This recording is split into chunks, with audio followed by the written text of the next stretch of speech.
ভাই আমার, আমি বুঝি ভাইয়া, আমারে যদি এখন কন খার করাইতাম বেনামাজি, আমি দাঁড় করাইতাম। বেনামাজি অসভ্য হেরে চিনা যায়। এটা যে অসভ্য, নির্লজ্জ, বেহায়া, বেশরম, এটা যে আল্লাহর দুশ্মন, এটা যে মানবতার দুশ্মন, এটা যে কায়নাতের মাখলুকাতের দুশ্মন, এর চিনা যায়। আমি দাঁড় করাই, আমার দায়িত্ব দেন একজনে, আমি দাঁড় করাবো ইনশাআল্লাহ। 50 জন দাঁড় করালে আশা করি 48 জন ভুল হইতো না। হ্যাঁ হ্যাঁ, চেহারা সুরত দেখলেই বোঝা যায় বেনামাজির চেহারায় কোনো দয়া মায়া থাকে না, বেনামাজির চেহারায় কোনো সৌন্দর্য নূর থাকে না। এই জন্য আমি রহম করেন নিজের উপরে আল্লাহর ওয়াস্তে। আর যদি কোনোদিন বলতে নাও পারলাম তো আজই বলল, নিজের কদর করে। রাসূলুল্লাহ সাল্লাল্লাহু আলাইহি সাল্লামের আখেরি ওসিয়ত ছিল নামাজ। নবীজি হযরত আয়েশাকে বলছে, আয়েশা আমি চলে যাচ্ছি, মালাকুল মউত আমার সামনে দাঁড়িয়ে, জিবরাইল আমার সামনে দাঁড়িয়ে, আয়েশা আমি আমার মালিকের কাছে যাচ্ছি, যাওয়ার আগে বললাম আমার উম্মতকে বইল শেষবারের মতো আসসালাত আসসালাত, আমার উম্মত যেন নামাজ ঠিক করে, নামাজ ঠিক রাখে। হযরত ওমর রাদিয়াল্লাহু তাআলা আনহুকে ফজরের নামাজের সময় ইমামতি অবস্থায় প্রথম রাকাতে এক কাফের ছদ্মবেশী ছুরি দিয়ে ঘাই দিছিল 7-8টা। হযরত ওমর ইমামতি করতেছিলেন, তখন উনি সরে গিয়ে রক্তে ওনার এই কোমরের পাশে ভাইসা গেছে। উনি হযরত আব্দুর রহমান ইবনে আউফকে ইমামের জায়গায় দাঁড় করাইয়া বলছিলেন, আব্দুর রহমান আগে নামাজ শেষ করো, এরপর আমারে ধরো। কাঁটা মুরগির মতো ওমর পাশে তরফাইছে, কিন্তু সাহাবায়ে কেরাম আগে ফজরের নামাজ আদায় করছে। হযরতে খুবাইব, ওই যে হজ উমরায় গেছেন কেউ, এখানে আসেন নিয়ে না, হজ উমরায় গেছেন না এরকম নাই কেউ? মাশাআল্লাহ। ওই আয়েশা মসজিদ আছে একটা, যেখান থেকে এহরাম বাঁধে। আবার এই আয়েশা মসজিদের কাছে একজন সাহাবীকে ফাঁসি দিছিল মক্কার কাফেররা, খুবাইব রাদিয়াল্লাহু তাআলা। এই যে আপনার ছেলের নাম, আমাদের তাজুবাইয়ের ছেলের নাম খুবাইব। হযরত খুবাইবকে এই ফাঁসিতে যখন ওনাকে ঝুলায় বাঁধে খেজুর গাছের সাথে বাইদা, বর্ষা দিয়া মক্কার কুরাইশ ছেলেরা সারা শরীর এরকম ঘাই দিয়া দিয়া চালনির মতো ছিদ্র বানায় ফেলছিল, রক্ত পড়তেছিল। এই সময় ওনারে ফাঁসির রশি টানবার আগে শেষ ওনারে জিজ্ঞেস করছিল, খুবাইব তোমার আখিরি তামান্না কি, শেষ আশা কি? কিতাবে আছে, আরবি কিতাবে, বুখারীর riwayতের মধ্যে আছে। উনি বলছিলেন আমার শেষ তামান্না 2 রাকাত নামাজ। খুলে দিছে ওনারে, তো 2 রাকাত নামাজ পড়ে সালাম ফিরাইয়া হযরতে খুবাইব আল্লাহর কাছে 2 হাত তুলে বলছে, ফালাস্তু বালি হিনা উক্তালু মুসলিমান, মাওলা আজ আমার কোনো পরোয়া নাই, আমি আপনার আনুগত্য করে মরছি, অতএব আমার আর কোনো চিন্তা, গোলামির সেজদা দিলাম, আর কোনো টেনশন নেই, এবার ওরা যা ইচ্ছা তাই করে। বন্ধু আমার, বাপ আমার, চলেন আমরা সবাই মিলে চেষ্টা করি, কষ্ট করি, আমরা নামাজ পড়বো ইনশাআল্লাহ। আল্লাহকে ডাকি ভাইয়া, দুনিয়া বড় বেশি পেরেশানিওয়ালা দুনিয়া হয়ে গেছে। সারা পৃথিবী বাস্তবতা হলো, ইনসাফের কথা হলো, সারা পৃথিবী ধাক্কাধাক্কি করতেছে, সারা বিশ্ব সব দেশ এইতে হিতের লগে ঠেলাঠেলি, ধাক্কাধাক্কি, অস্ত্রের ঝনঝনানি, সবাই একজন আরেকজনকে হুমকি দিতেছে, সবাই মানে লাইগা গেল গেল বলে। আপনি খেয়াল করে দেখেন, খবর নেন, সারা পৃথিবী, সারা পৃথিবীতে কিন্তু মুখোমুখি অবস্থা, মুখোমুখি মুখোমুখি। এই জন্য নওজোয়ান ভাইয়া কল্পনা করতে হবে, আজীবন ফিলিস্তিন আর গাজা, ওই মুসলমান আজীবন নির্যাতিত হবে, আর তুমি কোনোদিন নির্যাতিত হবা না। কেমনে বুঝলা বাপ?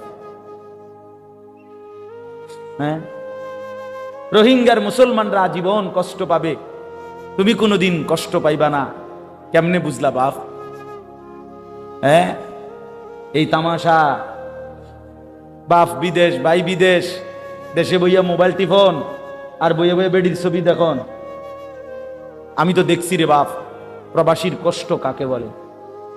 আমি যতবারই হজ উমরায় যাই, প্রবাসীদের কাছে তো যাই, তাদের রোমে দেখতে যাই, এই ছোট্ট ছোট্ট রুমে 12 জন 14 জন 16 জন থাকে, 14 ঘন্টা ডিউটি করে, 12 ঘন্টা ডিউটি করে এই প্রখর রৌদ্রের মধ্যে। এরপরে আবার আইসা নিজের রান্না নিজে রান্ধে, নিজের কাপড় চোপড় নিজে ধোয়। কে ধুইয়া দিবে? কে ধুইয়া দিবে? আমি 33 দিন হজে ছিলাম। আমার ছোট 3 বছরের মেয়ে প্রতিদিন না হলো 2 বার, কমপক্ষে 2 বার আমার লগে কথা কইছে, প্রতিদিন 2 বার। আমি আমার বিবির সাথেও এতবার কথা বলি নাই, কারোর লগে না, কিন্তু ওই আমার লগে কথা কইব আমার এটা সারাক্ষণ মনে হইত। মাত্র 33 দিন আছিলাম গোনা গোনা, কিন্তু আমার কলিজা ছিঁড়া গেছে। আমার ছোট্ট মেয়েটার আমি দেখবো কখন, আদর করব কখন। আর ওই বেচারা দে 1টা বছর 2টা বছর 3টা বছর স্ত্রী সন্তান ছেলে এই কষ্ট করে প্রবাসে থাকে। আহা, বিনিময়ে তার স্ত্রী সন্তান দেশে 2 হাতে মোবাইল টিপে টাকা পয়সাগুলো দেদাচ্ছে, যা মন চায় তাই নষ্ট করে। হায় জালেম, কি করলি, কি করলি? ওই বেচারার কলিজা পানি করা টাকা, রক্ত পানি করা টাকা। আল্লাহ আমাদেরকে মাফ করে দেন। আমরা নিয়ত করলাম তো ইনশাআল্লাহ। যুবক ভাই কি খবর? নিয়ত করেন, নিজেকে বল। হ্যাঁ, আবারও বলছি, কেউ কেউ তোমার ঘরে মনে রাখ, এই সময় তোমার চুলের বাম্পার সাইবার টাইম কারও নাই। তুমি বেকুব দেখে তুমি মনে করছো কতজনে চায়, হুদ্দা মানুষের কামের অভাব নাই। মানুষ বুঝিয়ে বইয়ে বইয়ে তোমার চুলের একবার এদিকে ফিরাও, একবার এদিকে ফিরাও। ব্যাক কর, কার হাতে টাইম আছে? মানে হতনের টাইম নেই মানুষের। আকাম শুধু শুধু নিজে নিজে বোকামি করছে। আল্লাহ আমাদেরকে বুঝ দান করে। সব ছেলে ভাইয়া কেউ মনে রাখবেন, আপনাদের সবাইকে বলি, দুনিয়া একজনের জন্য থামে যায় না।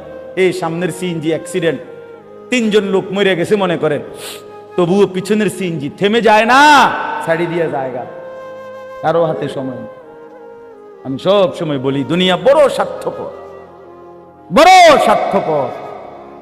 আগের গাড়ি অ্যাক্সিডেন্ট করলো, পিছনের গাড়ি তার হাতে সময় নাই। একটু জ্যাম বাজলে চিৎকার শুরু করে, এই বেটা, আরে কাটা মরছে টরছে ডিফরে, বেটা রাস্তা ক্লিয়ার করবে না, সময় নাই আমার। এই তো দুনিয়া, এই তো দুনিয়া।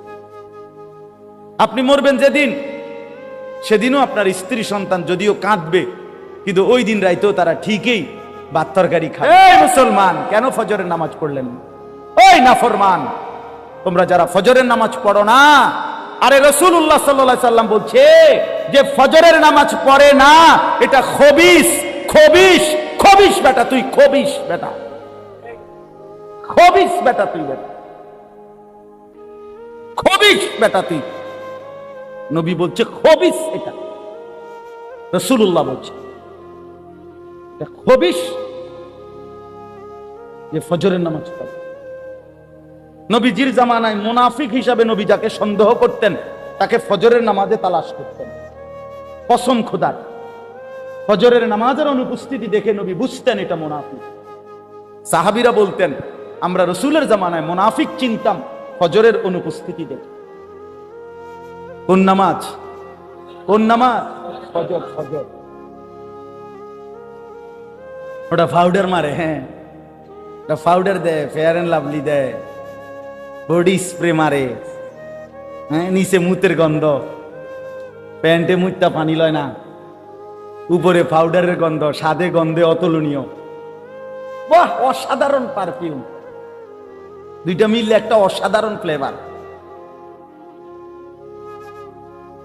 রাসূলুল্লাহ সাল্লাল্লাহু আলাইহি সাল্লাম বলেন যে ফজরের নামাজ পড়ে না, যাকা রাজুলুন বালা শাইতানু ফি উদুনাইহি, নবীজি বলেন যে ফজরের নামাজ পড়ে না, শয়তান তার 2 কানে মুত্তা দেয়। কসম খোদার, এটা হাদিস, আমি এক শব্দ বানাইয়া বলিনি। আপনি আমার লগে রাগ হইবারও সুযোগ নাই। আপনি যদি কোন এই হুজুর আর কইও না, আমি আইতাম না, এত ঠেকা পড়ছি না, আবার আইও না। আমার সাথে নারাজ হওয়ার কিচ্ছু নাই বাপ। মুসলমানের সন্তান, মুসলমানের বাপ নিজের উপরে রহম করেন, নিজের আমল ঠিক করেন, নিজের নামাজ ঠিক করেন। কেন নামাজ পড়বেন না? আমি তো আলহামদুলিল্লাহ এখনো আমার খুলনার হযরত, বাংলাদেশের অনেক বড় একজন বুজুর্গ, আরিফ বিল্লাহ হযরত মাওলানা মুফতি নুরুল আমিন সাহেব হযরতের কাছে আমরা এখনো নামাজ শিখি।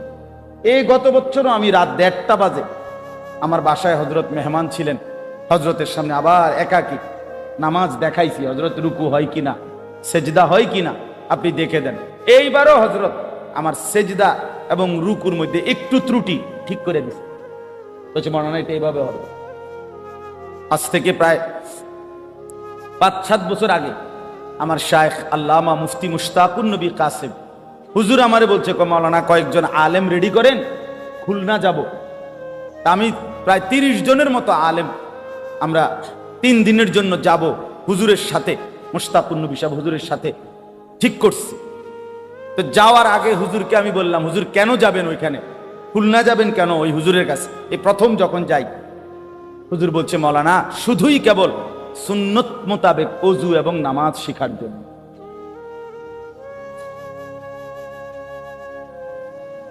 অথচ উনি সারা দেশ না সারা পৃথিবী খ্যাত আলেম, কিন্তু তিনিও এখনো বলতেছেন আমার এখনো শেখা। আপনাদের আপনাদের হালাত কিনা? আপনারা তো নিজেকে প্রথম কাতারে বৈশা আজকে 30 বছর ধরে চাচা পয়লা কাতারে নামাজ পড়ে, ইমাম সাহেবের ফজর মাগরিব এশা 3 ওয়াক্ত নামাজের সূরা কেরাত উনি শুনতেছে আজকে 20টা বছর। উনি বুঝে যে ইমাম সাহেবের পড়া যেরকম আমার পড়াটা এমন না, আমার সূরা কেরাত শুদ্ধ না, এটা উনি বুঝার পরেও শিখার সংশোধন করার ন্যূনতম 10টা সূরা ঠিক করার মতো সময় সুযোগ মানসিকতা উনার মধ্যে নাই। উনার টার্গেট একটাই, মেন উনার অফিসটাই হলো সাদওয়ান, গিয়েই সাদওয়ান, গিয়েই বন বিড়ি সাত আর গপ আর গিবত আর 14 গোষ্ঠীর বদনাম, গ্রাম এলাকা ইউনিয়ন জেলা উপজেলা শেষ কইরা বুদ্ধি দিতে দিতে ইউরোপ আমেরিকারে পর্যন্ত বুদ্ধি দেয় একেবারে। শেখ হাসিনা খালেদা ইথা আর বেড়া এবারতে বুদ্ধি লয় বাইডেন ডাইরেক্ট, ডোনাল্ড ট্রাম্প উনার বুদ্ধিতে গুম যায়। এই সাসা যে বেড়া সাদওয়ানে বইয়ে বুদ্ধি দেয়। আপনি দেখেন, আমি তো সবসময় বলি গোটা বিশ্বের সর্বশ্রেষ্ঠ বুদ্ধিজীবী কোথায় থাকে? তা দোকান। এক কথায় উত্তর, পৃথিবীর সর্বশ্রেষ্ঠ বুদ্ধিমান বুদ্ধিজীবীরা বসবাস করে কোথায়? একদিকে বিড়ি আরেকদিকে বুদ্ধি, দুই জিনিস অনবরত চলছে, বিড়ি আর বুদ্ধি। বিড়ি খাইতেছে আর বুদ্ধি দিতেছে। আস্তাগফিরুল্লাহ। কি কয়, কারে কয়, কিত্ত কয়, কেন কয়, কে শুনে? শুধু শুধু শুধু শুধু শুধু শুধু শুধু শুধু ফালতু। ওফো, হায়াতের এই সুন্দর সময়টা শেষ করে দিল। 40 বছর পরের 50 বছরের এই সুন্দর হায়াত বরবাদ করে। অথচ এই হায়াত আর আসবে না, এই জিন্দেগি আর আসবে না। বলেন 16ই জুলাই 2024 রোজ মঙ্গলবার পৃথিবীতে আর কোনোদিন আসবে? আগামী বছর 16ই জুলাই হবে, সেটা 24 না 25 সাল। আগামী সপ্তাহে মঙ্গলবার আসবে, কিন্তু সেটা 16 তারিখ না, আর কোনো দিন আসবে, কোন রাত আর ফিরে না। আমার বাপ, মনে রাখবে জিন্দেগি ওয়ান ওয়ে, শুধু সামনের দিকেই যেতে হয়, আর কোনো দিন পেছন ফেরা যায় না। রাস্তার মধ্যে যেটা ওয়ান ওয়ে, সেটা দিয়েও সামনের দিকে যাইতে হয়, তবে রাস্তার ওয়ান ওয়ের মধ্যে একটা সুযোগ আছে, পেছনে ফিরবার জন্য ইউটার্ন নেওয়া যায়। কিছু দূর গেলে আবার কি আছে, ইউটার্ন আছে, ইউটার্ন দিয়ে পিছনে আসা যায়। কিন্তু খোদার কসম, হায়াতের কোনো ইউটার্ন নেই। আছে বাপ, আজকের দুপুরে ফিরতে পারবেন? আজকের আসরের ওয়াক্তে আপনি বিকাল টাইমটার কাছে আরেকবার ফেরত যাইতে পারবেন? আজকেরটা আর রব্বানা আখরিজনা না'মাল সালিহান গায়রাল্লাযী কুন্না না'মাল। রব্বুল আলামিন বলেন, প্রত্যেকটা জাহান্নামী নাফরমান জাহান্নামের ভীষণ আগুনে যখন ঢেউ খেলবে, উথাল পাতাল ঢেউ খেলবে, চিৎকার দিয়ে জাহান্নামী বলবে, রব্বুল আলামিন অল্প সময়ের জন্য দুনিয়ায় ফেরত যেতে দেন। এবার যদি যেতে পারি এবার সবগুলো আমল করে ফেলবো, নেক আমল। আল্লাহ তখন সাথে সাথে বলবেন, আওয়ালাম নুআম্মিরকুম, বান্দা বলো তো আমি কি তোমাকে সময় দেই নাই? 60 বছর কারে দিছিলাম? 40 বছর কাকে দিয়েছিলাম? 30 বছর কাকে দিলাম? বান্দা বলো না। দুপুর 1টা বাজে জোহরের আজান হইছে, এরপরে 4টা 45 আবার আসরের আজান হইছে, মাঝখান দিয়া 3.5 ঘন্টা জোহরের ওয়াক্ত ছিল, অথচ 12 রাকাত নামাজ পড়তে 3 ঘন্টা লাগে না? লাগে কি? তাইলে আমি কি সময় দেই নাই? ফজরের 4 রাকাত নামাজ পড়তে তো লাগতো 4, 5, 10 মিনিট, আমি তো ওয়াক্ত দিয়ে রাখছিলাম 1 ঘন্টার চাইতে বেশি। আমি কি সময় দেই নাই? হ্যাঁ বলেন, কেন ফজরের নামাজ পড়লেন না? এই মুসলমান, কেন ফজরের নামাজ পড়লেন না? ওই নাফরমান, তোমরা যারা ফজরের নামাজ পড়ো না, আরে রাসূলুল্লাহ সাল্লাল্লাহু আলাইহি সাল্লাম বলছে যে ফজরের নামাজ পড়ে না এটা খবিস। খবিস, খবিস বেটা তুই, খবিস বেটা, খবিস বেটা তুই, বেটা খবিস বেটা তুই। নবী বলছে খবিস, এটা রাসূলুল্লাহ বলছে খবিস যে ফজরের নামাজ পড়ে। নবীজির জামানায় মুনাফিক হিসাবে নবী যাকে সন্দেহ করতেন তাকে ফজরের নামাজে তালাশ করতেন। কসম খোদার, ফজরের নামাজের অনুপস্থিতি দেখে নবী বুঝতেন এটা মুনাফিক। সাহাবীরা বলতেন আমরা রাসূলের জামানায় মুনাফিক চিনতাম ফজরের অনুপস্থিতি দেখে। কোন নামাজ? কোন নামাজ? ফজর। ফজর ওটা পাউডার মারে, হ্যাঁ ওটা পাউডার দেয়, ফেয়ার এন্ড লাভলি দেয়, বডি স্প্রে মারে, হ্যাঁ নিচে মুতের গন্ধ, প্যান্টে মুতটা পানি লয় না, উপরে পাউডারের গন্ধ, স্বাদে গন্ধে অতুলনীয়। বাহ, অসাধারণ পারফিউম, দুইটা মিললে একটা অসাধারণ ফ্লেভার। রাসূলুল্লাহ সাল্লাল্লাহু আলাইহি সাল্লাম বলেন যে ফজরের নামাজ পড়ে না, যাকা রাজুলুন বালা শাইতানু ফি উদুনাইহি, নবীজি বলেন যে ফজরের নামাজ পড়ে না শয়তান তার 2 কানে মুত্তা দেয়। কসম খোদার, এটা হাদিস, আমি এক শব্দ বানাইয়া বলিনি। আপনি আমার লগে রাগ হইবারও সুযোগ নাই। আপনি যদি কোন এই হুজুর আর কইও না, আমি আইতামও না, এত ঠেকা পড়ছি না, আবার আইব না। আমার সাথে নারাজ হওয়ার কিচ্ছু নাই বাপ। মুসলমানের সন্তান, মুসলমানের বাপ নিজের উপরে রহম করেন, নিজের আমল ঠিক করেন, নিজের নামাজ ঠিক করেন। কেন নামাজ পড়বেন না? কেন নামাজ পড়বেন? এই 10ই মুহররম আগামীকাল আশুরা, কারবালার প্রান্তরে ইমাম হুসাইন রাদিয়াল্লাহু তাআলা আনহু যখন ওনার 71 জন আহলে বাইত শহীদ হয়ে গেছে, একাকী যখন তিনি ময়দানের শেষ যুদ্ধের জন্য নামছে, আমরা কিতাবে পড়ছি এই মুহররমের 10 তারিখেই ইমাম হুসাইন রাদিয়াল্লাহু তাআলা আনহু যখন ময়দানে একা দাঁড়াইছে, যুদ্ধ শুরু করছে, তখন জোহরের ওয়াক্ত হইছে।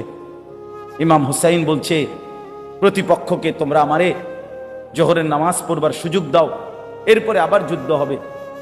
ওই পাশ থেকে শিমার জিল জাউশান, ইমাম হুসাইন রাদিয়াল্লাহু তাআলা আনহু হত্যাকারীদের অন্যতম একজন, শিমার, যাকে আপনারা জানেন নাম, তার পুরা নাম হলো শিমার জিল জাউশান। এই নাফরমান ওই পাশ থেকে বলছে, হুসাইন তোকে জোহরের নামাজ পড়তে দেয়া হবে না, তার আগেই তোর গর্দান তোর দেহ থেকে আলাদা করে ফেলা হবে। ইমামে হুসাইন কসম খোদার, উনি চিৎকার দিয়ে বলছে, তোদের যা মন চায় তোরা তাই কর, আমি আমার মালিকের রবের ডাক আল্লাহু আকবার নিয়ত বাঁধলাম। উনি নিয়ত বাঁধছে, জোহরের নামাজ আদায় করছে। হ্যাঁ বন্ধু আমার, নওজোয়ান সাথীরা, বাবারা, সবার কাছে বলি, এভাবে কেন সমাজ ছেড়ে দিলেন, ঘর ছেড়ে দিলেন, পরিবার ছেড়ে দিলেন? কি করছেন আপনারা? আপনারাই করতেন পারেন। এই 1 সেট সোফা, 6টা চেয়ারওয়ালা, একটা ডাইনিং টেবিল, একটা ফ্রিজ, আর কয়টা কাচের প্লেট, লবণের বাটি, চায়ের কাপ, 2টা আলমারি, 4টা খাট, আর টাইলসওয়ালা একটা বাসা, 4টা রুম, 2টা বাথরুম, এই সামান্য কদ্দুর মিলাইতে গিয়া 60 বছর শেষ করে দিলেন। ওফো, এই এত লম্বা হায়াত, এতগুলো সপ্তাহ, মাস, বছর, এটুকুতেই কি শুনাইলেন? 3 ছেলে বিদেশ পাঠাইছেন, 4টা মেয়ে বিয়ে দিছেন, বাইতে একখান বিল্ডিং করছেন, গ্রামে কদ্দুর জায়গা লইছেন, শহরে কদ্দুর জায়গা লইছেন, ব্যাংকে কোকার টাকা জমাইছেন, খালাস। এই তো মুসলমান, এই ছিল জীবন। এতটুকুতেই মানে তৃপ্ত হয়ে গেলেন। ছেলেটা 1 ওয়াক্ত নামাজ পড়ে না, অথচ বয়স 16, মেয়েটার বয়স 15, 14, একদিনও পর্দা করে না। আপনার ঘর থেকে রঙে রসে সাইজা টাইট কাপড় পইরা অসভ্য নির্লজ্জা বেহায়া মেয়ে প্রতিদিন বের হয়। আপনি বোঝেন না কারে দেখাইতে বের হয়? আপনার চোখে কোনো শরম নাই? আপনি এই মেয়েটার বাপ না? আপনি এই মহিলার স্বামী না? আপনি এত বেশরম কেমনে হইলেন? আপনি বাইচা রইলেন কেমনে? রাসূলুল্লাহ সাল্লাল্লাহু আলাইহি ওয়াসাল্লাম বলেন, কসম আল্লাহর, এটা হাদিস, যেই পুরুষ তার স্ত্রী সন্তানের জন্য অশ্লীলতা, বেহায়াপনা, নাফরমানি, বেপরদিগি পছন্দ করে, মেনে নেয়, স্বীকৃতি দেয়, আল্লাযী ইউকিররু আহলাহু আল খুবুস, নবীজি বলেন সেই পুরুষ দাইয়ুস। আর আল্লাহর নবী বলছেন দাইয়ুসের জন্য জান্নাত হারাম। দাইয়ুসের জন্য জান্নাত হারাম। এই জন্য ছেলেদেরকে বলি, ভাইয়া নষ্ট হয়েও না, আমার নওজোয়ান ভাইয়া নিজেরে বরবাদ করে। এত বেডির দরকার নাই, ফাটতা না, কোনো দরকার নেই। শুধু শুধু এতটি বেডি লইয়া কোনো কাম হইতো না। সারা দিন সারা রাত মোবাইলে বেডির ছবি দেখুন না, এত বেডি বেড হইতে লাগে না। এত নারী দরকার নেই। জীবন মানে শুধু নারী না, পৃথিবীতে আসার উদ্দেশ্য শুধুই নারী না। এক মহিলার ছবি, মহিলার সাথে প্রেম, এক নারীর দিকে নিয়ে সারা দিন রাত নারে দোস্ত। মানুষ এত মাতাল হওয়ার কথা না, এত পাগল, এত তার সিরা মানুষ হয়। নারী তো প্রয়োজন মানুষের মধ্যে। মানুষের মধ্যে ক্ষুধার চাহিদা, এটা কে দিছে? তো পূরণের ব্যবস্থা আল্লাহ রাখছে। মানুষের মধ্যে পানির তৃষ্ণা, এটা কে দিছেন? তো এটা পূরণের ব্যবস্থাও কে রাখছেন? মানুষের লজ্জাস্থানের চাহিদা, শাহওয়াত, এটা আল্লাহর দেওয়া। কার দেওয়া? তো এটা পূরণের হালাল পবিত্র ব্যবস্থাও আল্লাহ রেখেছেন। রেখেছেন কিনা বলে? তো তাইলে আর সমস্যা কি? তাইলে আর সমস্যা কি? এর জন্য এরকম কুত্তার মতো হয়ে যাওয়ার অর্থটা কি বেটা? 24 ঘন্টা নারী, ছবি, নর্তকী, নাচ, গান, জিনা, ব্যভিচার, অশ্লীল দৃশ্য আর মেয়ের পিছনে পড়ে থাকার মধ্যে সার্থকতাটা কি বেটা? এমন সুন্দর যৌবন, 16, 17, 18, 20 বছরের এমন সুস্থ সবল শরীর দেহটাকে বাস কেমনে নষ্ট করে দিলাম? কেমনে নষ্ট করে দিল? ওফ, আমি বুঝি না এটা। এটা কি হায়াত নষ্ট করে দিল, কি চমৎকার জিন্দেগিটা শেষ করে দিল। হায় হায়, আল্লাহ আমাদেরকে মাফ করে দেন। যে ভাইরা উদ্যোগ নিছেন, আল ইসলাহ পাঠাগার, মাশাআল্লাহ, সংশোধন, আগে ফিকির করবেন। শুধু কেবল ফেসবুক, শুধু মোবাইলে ছবি আসলো, ইউটিউবে ছবি আসলো, ফেসবুকে এই করেছেন সেই করেছেন, শুধু এতটুকুতেই খুশি হইবেন না। বরং নিজের সুন্দর, নিজের আখলাক, নিজের পরিবর্তন, নিজের সেজদা, নিজের নামাজ, নিজের বন্দিগি, এটার দিকে নজর রাখেন। আমরা এই করেছি, ওই করেছি, মানুষের কল্যাণে এই করেছি। মানুষ কিন্তু আমনেও, কথা কয় না, আপনি নিজেও তো কি নিজের কল্যাণের ফিকির করেন, নিজের ফিকির করেন। আল্লাহ আপনাদেরকে উত্তমভাবে তৌফিক দান করেন। তাহলে আমার বক্তব্যটা ছিল এটাই, ইসলাহ, সংশোধন করতে হবে নিজের 1 নম্বরে। আর প্রথম সংশোধন ঈমান, আকীদা। প্রথম সংশোধন কিসের? 2 নম্বর ইবাদত, মানে আমল আমল। 3 নম্বর হলো মুআমালাত, লেনদেন। আমরা চলতে গিয়ে জীবন চলার পথে জমির বেচা কিনা, এরপরে আমাদের সমস্ত উৎপন্ন কর্ম, আমরা যে উপার্জন করি, উপার্জনের যার যেটা পন্থা, চাকরি বলেন, ব্যবসা বলেন, ক্ষেত বলেন, যেটাই বলেন, যে যেমনি রোজগার করেন, এর রোজগার মানেই লেনদেন। রোজগার মানে কি? কেউ পণ্য দেয়, কেউ টাকা দেয়, কেউ শ্রম দেয়, কেউ মজুরি দেয়, এই না কথাটা? মানে লেনদেন হয় এখানে। আমি শ্রম দিচ্ছি, আপনি আমারে পারিশ্রমিক দিচ্ছেন। আমি মাল দিচ্ছি, আপনি আমারে কি দিচ্ছেন? টাকা দিচ্ছেন। আমি জমি দিতেছি, আপনি আমারে মূল্য দিতেছেন, মানে লেনদেন। এইটাই মুআমালা। এইটাকেও সংশোধন করা চাই। এটার মধ্যে কোনো হারাম আছে কিনা, সুদ আছে কিনা, ঘুষ আছে কিনা, অবৈধ উপার্জন আছে কিনা, হারাম আছে কিনা, এটাকে বাছাইতে হবে, সংশোধন করুন। আপনি যেমন কোম্পানি বলছে আপনারা এভাবে আমরা কিস্তি দেব, আপনার থেকে এভাবে টাকা নেব, আপনি এটা তো কোম্পানি না বলছে, কিন্তু আপনার উচিত একজন আলেমে দ্বীনকে জিজ্ঞেস করা যে হুজুর আমার দোকানের ব্যবসাটা হলো এই, আমারে এই এই কোম্পানি এভাবে মাল দিতে চায়, এভাবে টাকা নিতে চায়, আমার এটা দেওয়া নেওয়া ঠিক হবে কিনা? এটা কি 10টা মিনিট, আধা ঘন্টা একজন আলেমের কাছে জিজ্ঞেস করে নেওয়া যাইতো না? কথা বলেন না কেন? না, কিন্তু আপনি দেখেন এটা জিজ্ঞাসা করতে রাজি না। আমার সম্পদের উপরে এটা জিজ্ঞাসা করা উচিত যে আমার লেনদেনটা সহি কিনা। এই যে আমাদের সমাজে যুগ যুগ ধরে বন্ধকের যেই সিস্টেম আজও বদলানো যাচ্ছে না, অথচ এটা 100 যে আধা 30 শতক 20 শতক আধাকানি জমি আমনেরে আমি দিলাম, আর আমনের থেকে আমি 50,000 টাকা নিছি বা 1 লাখ টাকা দিছি, বিনিময়ে আমনের কাছে আমি 20 শতক জমি কি রাখছি? বন্ধক রাখছি, আর আমনের থেকে আমি টাকা নিছি 50,000। এখন আমাদের দেশের নিয়ম কি? যে যতদিন পর্যন্ত এই 50,000 টাকা সুদ না করবে, এবারে না দিতে পারবো, অতদিন এই 20 শতক জমি উনি ভোগ করব। এটা না নিয়ম? এটা 100 হারাম, 100 হারাম, হারাম হারাম হারাম। এটা হারাম বেটা, হারাম খাইলা তুমি, হারাম খাই। যদি বলেন ওমা আপনি নতুন করে এই কথা কইলে বলি হুজুর, না আমি নতুন করে কইলে হইতো না, জানতো আপনি আপনার পুরান কথা থাই না, অসুবিধা, আমাদের মানা করছি নি, আমি তো জামুগা। এখন বয়ান শেষ হইলে তো আমার গাড়ি রেডি, আমি দৌড় কুমিল্লা, আমি কিত্তাম আপনার কান্দে লই বয়ে থাকতাম। আপনারে বললাম। হ্যাঁ, এবার যদি আপনি বলেন না হুজুর এটা হারাম না, আপনার কাছে হুজুর আছে, অন্য কেউ বলছে এটা জায়েজ, তাহলে কে বলছে আমারে জানাইলে এরপরে আমার বিচার যেদিন হবে সেদিন আমি বটনি লাগাবো আপনাদের সামনে কানে ধইরা, এবং ভিডিও হইব, রেকর্ডিং হবো, সারা দেশ দেখবে। আপনি বিচারের ডেট ঘোষণা দিয়েন, আমি বলে। তাহলে কথার কথা একটা উদাহরণ দিলাম, অসংখ্য গাছের ফল, পুকুরের মাছ আপনার আন্দাজের উপরে বিক্রি করে ফেলে।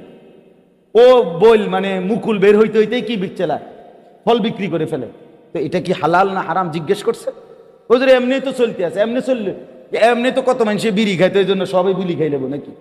কত মানুষে তো টেলিভিশন দেখতেছে, তো এই জন্য বুঝি টেলিভিশন জায়েজ হয়ে গেছে, নাটক সিনেমা দেখা কি হয়ে গেছে? জায়েজ হয়ে গেছে। তাইলে অনেক মানুষ কোনো গুনাহ করলেই সেটা কি হয়ে যায় না, হালাল হয়ে যায়। আল্লাহ আমাদেরকে বুঝ দান করে। বন্ধকের এই সিস্টেম সঠিক বানানোর কোনো সিস্টেম না। মানে এই লোক কি করবো যে 20 শতক জমি ওনার কাছে যে আমি বন্ধক রাখলাম, তো এটা কি করবো উনি? এটা আমনে কি করবে, এটার একটা বুদ্ধি আছে, এটা আমি বলতাম না। আমি আমনের দরকার হলে আপনি হুজুরের জিগাইবেন, আমি অন কইতাম কেন? না কি লেগে বলবো আমি? না জানার দরকার নেই, যার দরকার হে জিগাইব কষ্ট করে। আলেমদেরকে জিজ্ঞাসা করলেই ওনারা হালাল তরিকা কি, বৈধ পন্থাটা কি সেটা বলে দিন। কথা বুঝছেন কিনা বলে? প্রত্যেক পন্থারই বিকল্প হালাল পন্থা আছে, আছে কিনা বলেন না কেন? মদের বিকল্প মধু আছে, বুঝেন না? সুদের বিকল্প ব্যবসা আছে, হালাল ব্যবসা। আল্লাহ এই জন্য বলছে আমি সুদে না হারাম করছি, কিন্তু ব্যবসাকে তো হালাল করছি। তাহলে বিকল্প হালাল পদ্ধতি আছে কিনা বলেন? আচ্ছা, আপনি জেনে নিবেন। 3 নাম্বার। 4 নাম্বার হলো মুআশারাত, আচরণ, পারস্পরিক আচরণ, মা বাবা, স্ত্রী, সন্তান, ভাই বোন, চাচা মামা, ফুফা খালু, পাড়া মহল্লা, প্রতিবেশী, আত্মীয় স্বজন, বন্ধু বান্ধব, চলার পথের পথিক, মুসাফির, এতিম, গরিব, ফকির, মিসকিন, অসহায়, এই সমাজের আমাকে বাদ দিয়ে যত মানুষ, কার সাথে আমার আচরণ কি হবে এটা জানা, এটা ঠিক করা, এইটাও আমার সংশোধনের অংশ। কথা বুঝছেন? মার সাথে আচরণ যা, স্ত্রীর সাথে আচরণ তা কেমন, সন্তান ভাইয়ের সাথে কেমন, নিকট আত্মীয়ের সাথে আচরণ কেমন, দূরের আত্মীয়ের সাথে আচরণ কেমন, এইটার স্তর জানা চাই, এটার স্তর জানা চাই। মাকে প্রাধান্য দিয়ে স্ত্রীকে জুলুম না করা, স্ত্রীকে প্রাধান্য দিয়ে মার উপরে জুলুম না করা, প্রত্যেককে তার হক আদায় করা। এই আল্লাহ আমাদেরকে বুঝ দান করেন। পঞ্চম নাম্বার হলো আখলাক, আমাদের অন্তরের ভিতরে চরিত্র। প্রত্যেক মানুষের অন্তরে দুই রকমের চরিত্র আছে, কিছু মন্দ চরিত্র, কিছু উত্তম চরিত্র। মন্দ চরিত্রগুলো সরিয়ে ফেলা আর উত্তম চরিত্রগুলো নিজের মধ্যে তৈরি করা, সংশোধন করা। যেমন আপনার মনে করেন কৃপণতা, এ মানুষের ভিতরে থাকে, কৃপণতার একটা অভ্যাস, এটা একটা মন্দ চরিত্র, এটা দূরে সরানো উচিত। দানশীলতা, পরোপকার, এটা একটা উত্তম চরিত্র, এটা আনয়ন করা উচিত। পরের গীবত, পরের প্রতি ঈর্ষা, মানে কারো কিছু ভালো দেখলেই গাও জ্বলা, হিংসা, ঈর্ষা, হিংসা, এটা একটা কি মন্দ চরিত্র। অপরের কল্যাণ দেখে খুশি হওয়া, এটা একটা উত্তম চরিত্র। তাহলে ওই মন্দটা সরানো, উত্তমটা আনা, এটা আমাদের দরকার। তাহলে আমি অল্প কথায় বললাম, 1 নাম্বার আমাদের ঈমান আকীদা সংশোধন করা উচিত, 2 নাম্বার ইবাদত আমল সংশোধন করা উচিত, 3 নাম্বার লেনদেন সংশোধন করা উচিত, 4 নাম্বার পারস্পরিক আচরণ সংশোধন করা উচিত, 5 নাম্বার আখলাক মানে ভেতরের চরিত্র সংশোধন করা উচিত। তাহলে ইসলাহি মাহফিল এবার বলেন তো কি পরিমাণ দরকার? কথাটা বুঝছেন কিনা বলেন? এগুলো একটা একটা করে ধরে ধরে ধীরে ধীরে ঠিক করা দরকার, শোনা দরকার, বুঝা দরকার, সংশোধন করা। এই জন্য আমি অনুরোধ করলাম, যেই ভাইরা আলহামদুলিল্লাহ উদ্যোগ নিছেন, আজকের মজলিসও সাজাইছেন এবং আপনারা ভিন্ন আরো আয়োজনও করছেন, আপনাদের এই সব আয়োজনে আল্লাহ তাআলা বরকত দান করেন। আর আপনারা যারা মসজিদের কমিটি আছেন, মসজিদের ইমাম সাহেব, খতিব, মুয়াজ্জিন সাহেব আছেন এবং মহল্লার মুসল্লি আছেন, আপনাদের কাছে অনুরোধ, আলহামদুলিল্লাহ আপনাদের ফেনী সমৃদ্ধ এলাকা, ফেনী জেলা ওলামায়ে কেরামের জেলা, ওলামায়ে কেরামের জেলা, উপযুক্ত আল্লাহওয়ালা মুত্তাকি ফরহেজগার ওলামায়ে কেরাম আলহামদুলিল্লাহ আছে এখানে। এই জন্য আপনারা মাঝে মাঝে 2 মাস পরে পারেন, 3 মাস পরে পারেন, এরকম ইসলাহি মজলিস করার চেষ্টা করবে। জনপ্রিয়তা কোনো জরুরি না, কোনো বক্তার জনপ্রিয়তা আছে, উনি আইলে কিছু লোক বেশি হইব না, এই জনপ্রিয়তার মোহ, এটা ঠিক না। আমার জনপ্রিয়তা মূল মাকসাদ না, সংশোধন মূল মাকসাদ। কথা বুঝছেন কিনা? এই কাজেই 50 জন হোক, 20 জন হোক, 10 জন হোক, মুসল্লিরা আপনাদের যদি একটা একটা অজু, গোসল, নামাজ, সূরা, কেরাত, দোয়া, কালাম, আপনাদের ঈমান আকীদা লেনদেন ধীরে ধীরে সুন্দর হয়, ঠিক হয়, সামান্য একটু খেয়াল করলে হয়তো অনেক কিছু ঠিক হয়ে যাইতো, কিন্তু আপনি খেয়াল করতেন সেজদার মধ্যে পিছন দিয়ে যদি 2 ঠ্যাং উঠতে যায়, দোনো পাও একসাথে উঠে যায়, নামাজ একেবারেই বাতিল, নামাজ আর হবে না। ওই নামাজ সহু সেজদা দিলে হইতো না, নামাজ এটা একবারে বাতিল। এখন আমি নিজ চোখে দেখছি, আপনারা একটা দিন একটা মসজিদের সেজদার পরে এটা ভিডিও করাইয়া দেখেন যে পিছি দিয়ে কিতা হয়। কথাটা আমার বুঝছেন? অথচ এটা একটা ছোট্ট বিষয় যে আপনার এটা মনে রাখা যে আমার দোনো পাও যেন অবশ্যই মাটির সাথে, ফ্লোরের সাথে কি করে থাকে, লাইগা থাকে। তো এটা যদি আমার কারো যদি এই বেখেয়ালে উঠে যায় সবসময় এই অভ্যাস, তাহলে উনি যে এটা ঠিক করে নাই, তো উনি হাসরের ময়দানে গিয়ে দেখবো ওনার কোনো নামাজ নাই, কিন্তু উনি তো পড়ছিল। কথা বুঝেন নাই আমার? কিন্তু ঠিক করে নাই। তাহলে মুশকিল কিনা বলে? মুশকিল। এরকম অনেক বিষয় আছে। এই জন্য আমি বলবো আপনারা ওলামায়ে কেরামকে দাওয়াত করে এনে মসজিদের ইমাম সাহেব, খতিব সাহেব, ওনাদের বয়ান, এগুলোর দ্বারাও, জুমার বয়ান, পরিবর্তন শেখার নিয়তে শুনবেন। জুমার নামাজের বয়ান 52 সপ্তাহ জুমার বয়ান হয় এক বছরে, মানুষের সংশোধনের জন্য যথেষ্ট। কিন্তু সামনের 2 কাতারের মুরব্বী মাঝ বয়সী ইমাম সাহেবের ওয়াজ শুরু জুমার দিন, এবার জুরানি শুরু, এরকম করে মানে বর্ষি দিয়া মাছ ধরে, বর্ষি দিয়া মাছ ধরে যেমনে এমনি ঠোকর মারে, এই রুমে বেড়া বয়ে বয়ে মাছ ধরে। ইমাম সাহেবের জুরানি মানে বয়ান শেষ, ওনার জুরানি শেষ। হ্যাঁ, আপনি ওনারে বলবেন চাচা আর জিমাইতেন না, আরে জিমাইলাম হইলে ইমাম সাহেব তো ওয়াজ করে না, এটা ইমাম সাহেবের দোষ। ইমাম সাহেব ওয়াজ বন্ধ করলো কেন? এই জন্য চাচার জুরানি বন্ধ হয়ে গেছে। আর পিছনের ছেলেরা এই ঠেলা ঠেলি ধাক্কা ধাক্কি, রসিকতা, মোবাইল অথবা দুষ্টমি, ফালতু কথা। আহা, তাহলে পিছনের এই নওজোয়ান এদেরও এই আল্লাহর কথার থেকে কিছু দরকার নাই, সামনের এই জিমাইন্না গলার কাছেও দরকার নাই। তো আল্লাহর কথা শুনবে কে, শিখবে কে, জীবন সাজাবে কে? যদি বলেন সবাই, আমি বলি না, সবাই না রে বাপ। সবাই যদি এই সমাজে পচে যেত, নষ্ট হয়ে যেত, তো আসমান, সূর্য আর চন্দ্র আর উঠত না। কিছু ভালো মানুষ, কিছু নেককার, কিছু চরিত্রবান, কিছু দিনদার, কিছু আল্লাহওয়ালা, কিছু তাহাজ্জুদ গুজার, কিছু সেজদাওয়ালা, কোরআন পড়নেওয়ালা আছে বলেই তো সূর্য উঠে, চাঁদ উঠে, রাত আর দিন আসে, আল্লাহর দয়া হয়। সিটার বাটপার, সুদকুর, ঘুষখোর, হারামখোর, মদখোর, নেশাখোর, জুয়ারি, তাদের জন্য সূর্য চন্দ্র ওঠে না, আল্লাহকে যারা সেজদা করে তাদের কারণে। অতএব দয়া করে, মেহেরবানি করে হায়াত কাজে লাগান, সময় কাজে লাগান, জিন্দিগি কাজে লাগান। আমি শুধু আয়াতের তরজমাটা বলি, এটাই কথা। ইন্না ইদ্দাতাশ শুহুরি ইনদাল্লাহি 12 শাহরান, আল্লাহ বলেন ফি কিতাবিল্লাহি ইয়াউমা খালাকাস সামাওয়াতি ওয়াল আরদ। আল্লাহ বলেন আসমান জমিন সৃষ্টির আগেই লৌহে মাহফুজে আমি আমার কুল কায়নাতের তাকদীর যখন লেখাইছি, সেই সময় আমি আল্লাহ এই পৃথিবীর জন্য সিদ্ধান্ত নিয়ে রাখছি, এই পৃথিবীতে মাস হবে 12টি। মাস হবে কয়টি? 12। ইয়াউমা খালাকাস সামাওয়াতি ওয়াল আরদ, আসমান জমিন সৃষ্টির শুরু থেকেই আমি আল্লাহ, সৃষ্টির প্রথম মিনিট থেকেই 12 মাসের বছর আমি আল্লাহ চালু করে দিয়েছি। এই সময় আমি চালু করে দিছি। এই যে 12 মাস, এই যে সপ্তাহ, এই যে দিন, এই যে রাত, এই যে সকাল, দুপুর, বিকাল, প্রথমেরটারে কয় সকাল, এরপরে হইলে কয় দুপুর, এরপরে হইলে বিকাল, এগুলো তো আপনার জাতিসংঘের ফয়সালা, ঠিক না?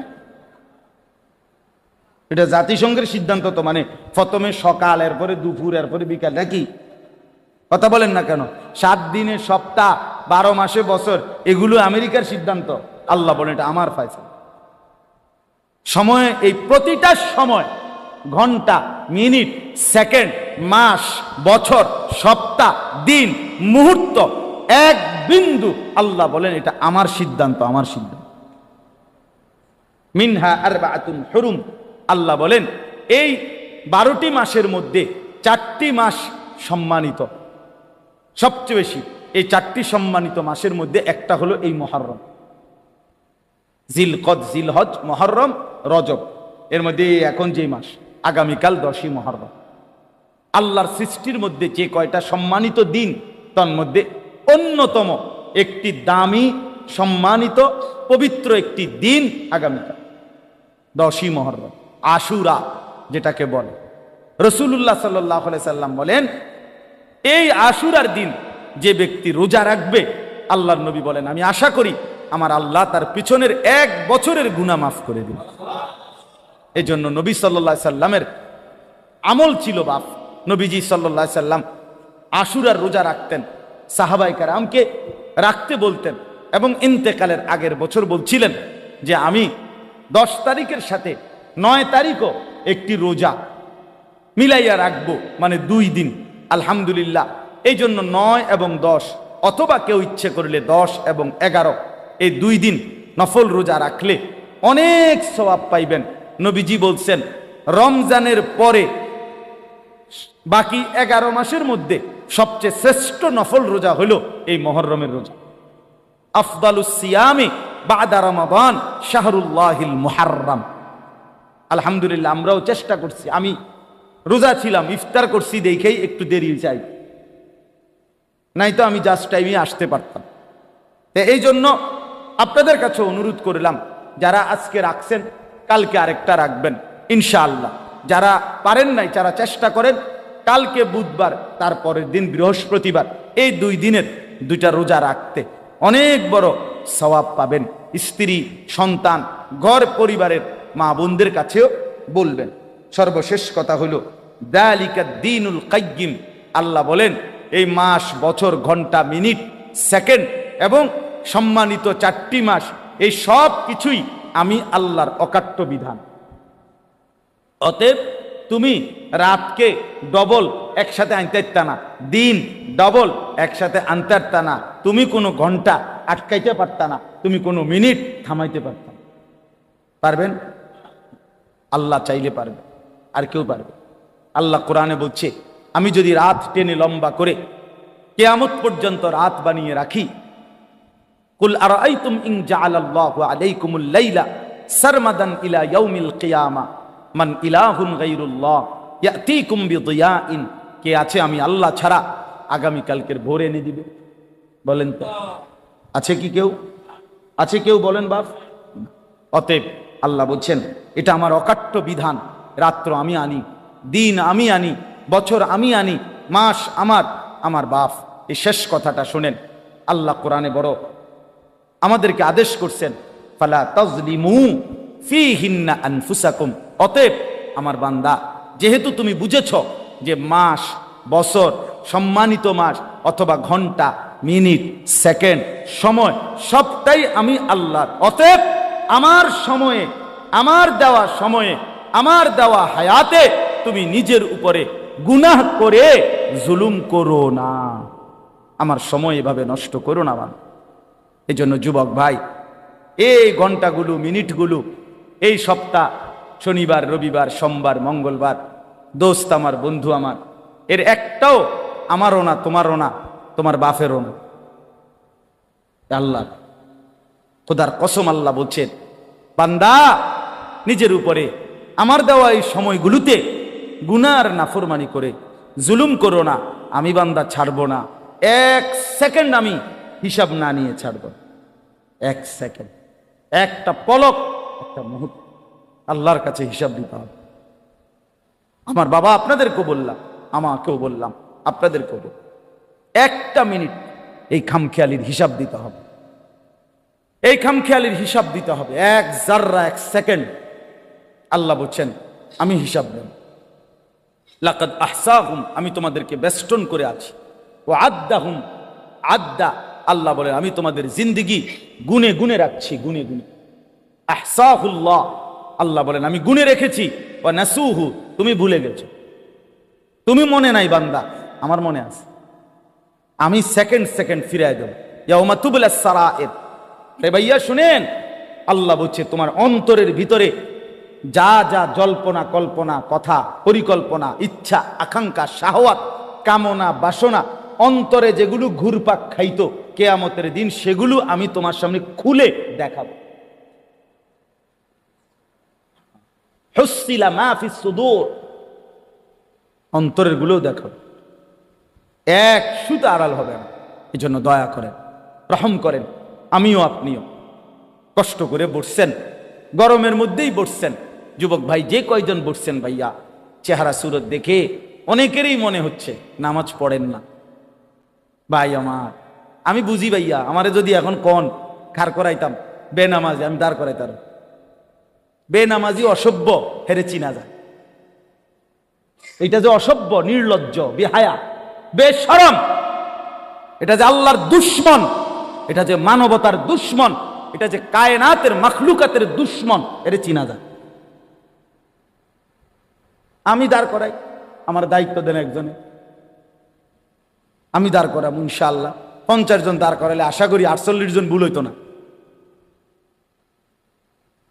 হ্যাঁ হ্যাঁ, চেহারা সুরত দেখলেই বোঝা যায় বেনামাজির চেহারায় কোনো দয়া মায়া থাকে না, বেনামাজির চেহারায় কোনো সৌন্দর্য, নূর থাকে না।